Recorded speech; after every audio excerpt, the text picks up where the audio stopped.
नमस्कार स्टूडेंट्स, मैं तौफीक खान आपका अपनी इस YouTube की लाइव क्लास पर बच्चों स्वागत करता हूं। जैसा कि आपको पता है कि हर संडे को हमारी लाइव क्लासेस चलती हैं, तो आप लोग जुड़ते जा रहे हैं। जी बिल्कुल, 8 बज चुके हैं और आप लोग जुड़ने भी लगे हैं। जी हाँ, good evening Ajay, good evening Arpit, जी हाँ good evening red gaming, good evening. इसी प्रकार रुचिता, गुड इवनिंग, जी हाँ। Kajal, good evening. लक्ष्मण, जी हाँ। इसी प्रकार जुड़ते जा रहे हैं बच्चे। जी हाँ, जुड़ते जाइए आप लोग। तो पहली बात तो मैं सबको गुड इवनिंग बोलता हूँ, जो लोग जुड़ चुके हैं, जिनका मैं नाम नहीं ले पाया हूँ क्योंकि बहुत जल्दी जल्दी ऊपर बढ़ रहा है नाम, तो थोड़ा सा इनका नाम ही लूँगा तो मैं पढ़ाऊँगा क्या। वैसे मैं सबको अपनी तरफ से हार्टली गुड इवनिंग बोलूँगा। तो बच्चों, आज हम लोग इस ऑनलाइन क्लास पर आज सीखेंगे सीरे के द्वारा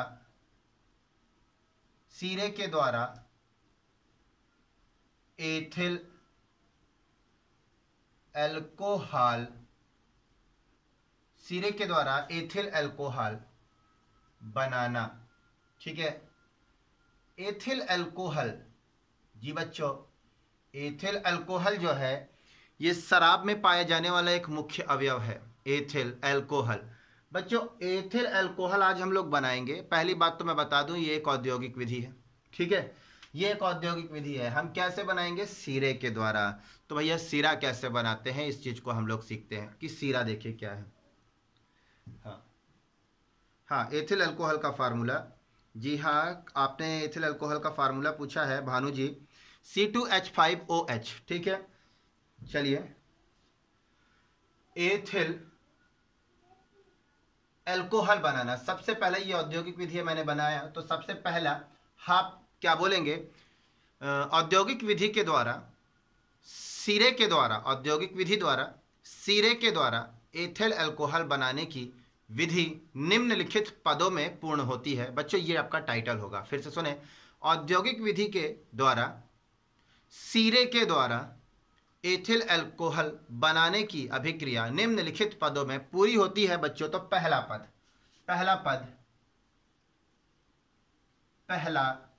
पद ध्यान से समझिएगा। पहला पद क्या है? तो पहले पद में बच्चों हम लोग क्या करते हैं? सीरा बनाते हैं। सीरा बनाना, पहले पद में सीरा बनाना होता है। तो सीरा बनाने के लिए देखिए हमको क्या क्या जरूरत पड़ेगी। या तो अंगूर का रस ले लीजिए या तो गन्ने का रस ले लीजिए। बच्चों, मैंने चलिए गन्ने का रस ले लिया। अब गन्ने के रस को आप ले लीजिए। सीरा बनाने के लिए देखिए क्या करेंगे, मैं आपको बताता हूँ। सीरा बनाने के लिए मान लीजिए आपने एक पात्र पर क्या ले लिया? गन्ने का रस ले लिया। अब बेटा इसको आप क्या करोगे? गर्म करना शुरू करोगे।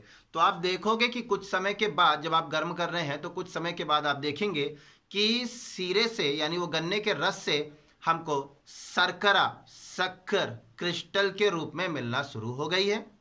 लेकिन कुछ समय के बाद अब उस गन्ने के रस से और ज्यादा हमको शर्करा नहीं प्राप्त होगी, और ज्यादा शर्करा नहीं प्राप्त होगी क्रिस्टल के रूप में। उस दौरान जो हमारा शेष द्रव्य बचेगा, जो हमारा शेष लिक्विड बचेगा, वही बच्चों क्या कहलाएगा? सिरा कहलाएगा। ये जो सिरा होता है ये गाढ़ा होता है, भूरे रंग का होता है तथा बदबूदार होता है। ये चीजें आपको अपने दिमाग में रखनी है। ठीक है, तो एक बार मैं फिर से बता रहा हूं कि आप कैसे सिरा बना लेंगे। बच्चों, सिरा बनाने के लिए आपको क्या करना है? सबसे पहले गन्ने का रस ले लीजिए। गन्ने का रस लेने के बाद आप उसे गर्म करना शुरू करेंगे, तो कुछ देर के बाद आप देखेंगे कि गन्ने के रस से आपको शर्करा क्रिस्टल के रूप में प्राप्त होना शुरू हो गई है। लेकिन कुछ और समय गुजर जाने के बाद आपको अब उस गन्ने के रस से और ज्यादा क्रिस्टल के रूप में शर्करा नहीं मिलेगी, और ज्यादा शर्करा क्रिस्टल के रूप में नहीं मिलेगी। उस दौरान जो हमारा द्रव बचेगा वही सिरा कहलाएगा, जो गाढ़ा होगा, भूरे रंग का होगा तथा बदबूदार होगा। लेकिन बच्चों, उस सिरे में अभी भी शर्करा विद्यमान है, लेकिन वो क्रिस्टल के रूप में नहीं प्राप्त होगी, वही सीरा है। ठीक है ना? तो पहले पद में आपने सिरा बनाया। ठीक है ना? आप बोल देंगे सिरा बनाने के लिए क्या लेना है हमको? बिल्कुल, क्या एक पात्र लेंगे, एक पात्र में हम क्या लेंगे, गन्ने का रस ले लेंगे। गन्ने का रस लेने के बाद उसको हम गर्म करना शुरू करते हैं तो हमको क्रिस्टल के रूप में शर्करा प्राप्त होती है। परंतु और कुछ समय बीत जाने के बाद हमको और अधिक शर्करा क्रिस्टल के रूप में नहीं मिलती, तो जो हमारा द्रव बचा है वही सिरा कहलाएगा। ठीक है, हाँ जी बिल्कुल, हाँ स्वाति, गन्ने का रस के साथ आप अंगूर का रस भी ले सकती हैं, बिल्कुल सही है। ठीक है, तो अब दूसरे पद पर देखें आप क्या करेंगे। पहला पद मैंने बता दिया बेटा, दूसरा पद में अब आप क्या करेंगे, ध्यान दीजिए। दूसरे पद में अब आप क्या करेंगे, तो दूसरे पद में जो सिरा है ये, अब आपके पास क्या है, सिरा, ये सिरा। इस सिरे में बच्चों आप खमीर की कोशिका डालेंगे, खमीर की कोशिका डालेंगे। दूसरे पद में आप क्या करेंगे, जो आपके पास सिरा बना है उस सिरे में खमीर की कोशिका यानी यीस्ट डालेंगे बच्चों। ये वही यीस्ट है, आप देखे होंगे कभी कभी आपके घरों में कुछ दिनों के लिए आटा रखा रह जाता है सना वाला, तो वो फूल जाता है, वो यीस्ट के कारण होता है। ठीक है, डबल रोटियां बनाई जाती हैं, पाव रोटी बनाई जाती है, ब्रेड बनाई जाती है, सब उसमें यीस्ट की मात्रा मिलाकर बनाई जाती है। ठीक है ना, तो ये खमीर को किस में डाला गया बच्चों, सिरे में डाला गया। दूसरा पद कहेगा सिरे में हम खमीर की कोशिका मिलाते हैं। फिर तीसरा पद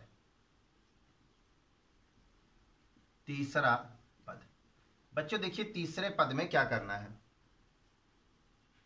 देखिए तीसरे पद में सबसे पहले अब आपने क्या देखा है, सिरे में आपने क्या मिलाया है, खमीर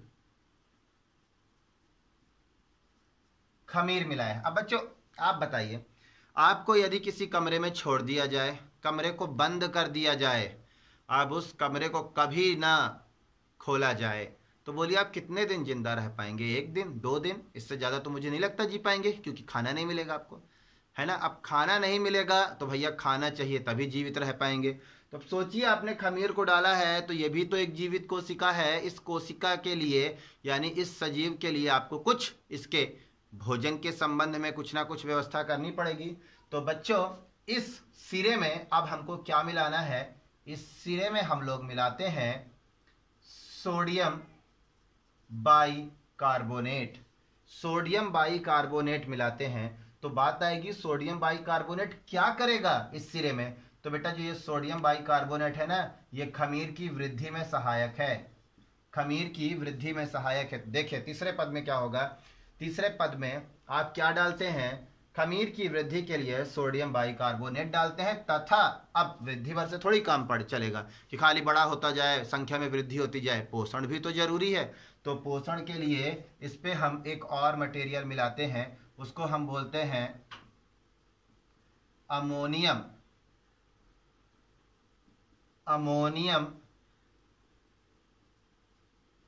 सल्फेट या तो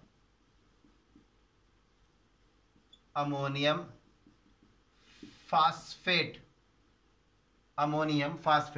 बच्चों तीसरे पद में क्या करते हैं, जो सिरा लेते हैं, सिरे में जो हमने खमीर डाला है, खमीर की वृद्धि के लिए हम सोडियम बाइकार्बोनेट तथा खमीर के पोषण के लिए, बेटा तो ये पोषण के लिए डाला गया है, पोषण के लिए अमोनियम सल्फेट या तो अमोनियम फास्फेट मिलाया जाता है। ठीक है, तीसरा पद तक आपको क्लियर हुआ। ठीक है जी बिल्कुल जी, हाँ सुश्री करके हैं कोई, इन्होंने पूछा है अमोनियम फास्फेट का फार्मूला। ठीक है, बिल्कुल अमोनियम फास्फेट तथा अमोनियम सल्फेट में दोनों का फार्मूला बताऊंगा बच्चों। तो सल्फेट के लिए क्या होता है, ये स्ट्रक्चर होता है बच्चों सल्फेट का। ठीक है, तो इसके लिए NH4 एक इधर लगेगा, एक NH4 इधर आएगा। क्या देखा आपने, NH4 का होल ट्वाइस 2 टाइम्स है बच्चों, और SO4, ये है अमोनियम सल्फेट का फार्मूला, अमोनियम फास्फेट। ठीक है, तो फास्फेट का मैं स्ट्रक्चर बना के दिखाता हूं आपको, P डबल बॉन्ड O ऐसा होता है। बाहरी कक्ष में 5 इलेक्ट्रॉन होते हैं, 1 2 3 4 5। ये अब यहाँ पर एक NH4 लगेगा, एक NH4 यहाँ लगेगा, एक NH4 यहाँ लगेगा। ठीक है, तो एक NH4 यहाँ पर, एक NH4 यहाँ पर, एक NH4 यहाँ पर। तो अमोनियम फास्फेट का फार्मूला क्या हो जाएगा, NH4 का होल थ्राइस 3 टाइम है बच्चों, PO4। ठीक है, तो आपके प्रश्न का मैंने उत्तर दिया है, ठीक है। तो आप फार्मूला लिख सकते हैं। चलिए अब आगे बढ़ते हैं। तीसरे पद पर आपने देखा कि हम खमीर की वृद्धि के लिए क्या मिलाते हैं, सोडियम बाइकार्बोनेट तथा अमोनियम सल्फेट या अमोनियम फास्फेट। अब हमारा चौथा पद होगा, तो चौथा पद के लिए ये मैं ऊपर का स्टेप मिटाऊंगा, ठीक है। देखिए चौथा पद, चौथा पद। तो बच्चे चौथा पद में क्या है, पहली बात मैं बता दूं, जो खमीर है ना, ये अभी मैं स्पष्ट करता हूं, खमीर एक जीवित है, जीवित जीव है। तो जितने भी जीवित जीव होते हैं बच्चों, उनमें एंजाइम पाए जाते हैं। अब बात आएगी सर एंजाइम क्या है। तो एंजाइम एक प्रकार का कार्बनिक पदार्थ होता है जो कि किसी भी सजीव कोशिका को विभिन्न प्रकार यानी उसके जो भी कार्य होंगे उसको करने के लिए प्रेरित करता है। तो मैंने आपको बताया एंजाइम क्या है। तो इसी प्रकार खमीर में भी दो एंजाइम्स पाए जाते हैं बच्चों, एक होता है इन्वर्टेस तथा दूसरा एंजाइम होता है जाइमेज। ये दो एंजाइम होते हैं, ठीक है, एक इन्वर्टेस एक जाइमेज। तो देखिए चौथा पद अभी मैं स्टार्ट नहीं किया हूं, थोड़ा सा मैंने आपको बात बताई। तो अब आप क्या बोलेंगे, चौथे पद में क्या बोलेंगे कि खमीर में उपस्थित इन्वर्टेस एंजाइम की उपस्थिति में, चौथा पद क्या बोलेंगे, आप बोलेंगे इन्वर्टेस एंजाइम की उपस्थिति में सीरे में, मैंने बोला था सीरे में अभी शर्करा है लेकिन अब वो क्रिस्टल के रूप में नहीं प्राप्त हो सकती, आप परिभाषा पहले सुन सकते हैं। तो इन्वर्टेस एंजाइम की उपस्थिति में सीरे में उपस्थित शर्करा यानी शक्कर जल अपघटित होती है, यानी जल से क्रिया कर लेती है, इसमें जो जल के अणु है उससे क्रिया कर लेती है। तो देखिए C12H22O11 ये शक्कर का फार्मूला है। तो बेटा ये जल से अपघटित हो जाएगा, जल से क्रिया कर लेगा। तो किस एंजाइम की उपस्थिति में, मैंने बोला इन्वर्टेस एंजाइम की उपस्थिति में, इन्वर्टेस एंजाइम की उपस्थिति में ये जल अपघटित होगा।